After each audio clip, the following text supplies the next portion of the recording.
was a kid, I wanted to be an astronaut. NASA, Star Trek, right? Awesome. I was so in.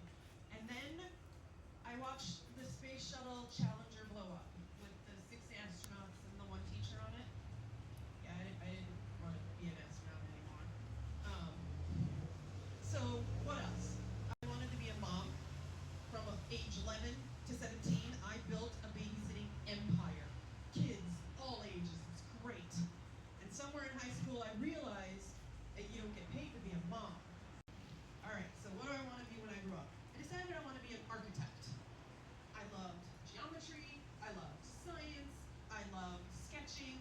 It all seemed to work out, except that architecture is a graduate degree. So I still had to pick something for undergrad, right? Oh my gosh.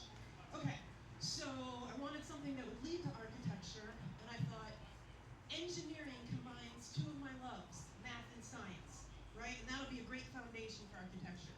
So that's what I majored in. And it was really interesting to learn engineering for 2 years. But doing it every day was boring. Oh my gosh.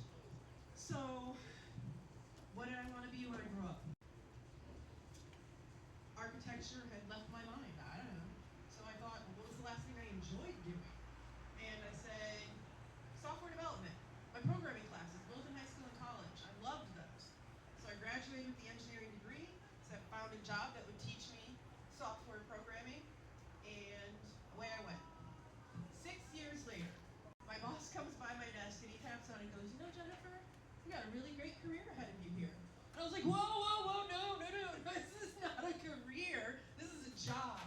I don't know what I want to be when I grow up.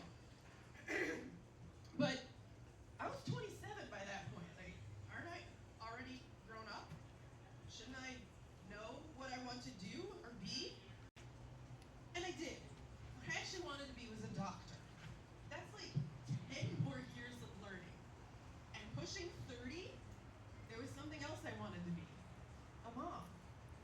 Remember? Babysitting all, but again, being a mom doesn't pay the bills. So I weighed all the options, talked with my family, looked at the length of medical school and everything, and training, and I decided to stay in software engineering to support having my family. Medical school would always be there, but that window to have kids, not so much. So I landed an amazing job in a medical software company I'm happy about. It sold to Johnson & Johnson, and I got $10,000 of that. Hey. So I bought a house where I wanted to raise my kids, and a year later, baby number 1.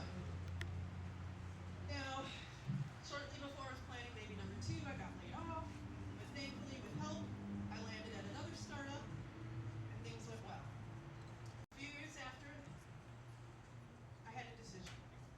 Baby number 3, or medical school.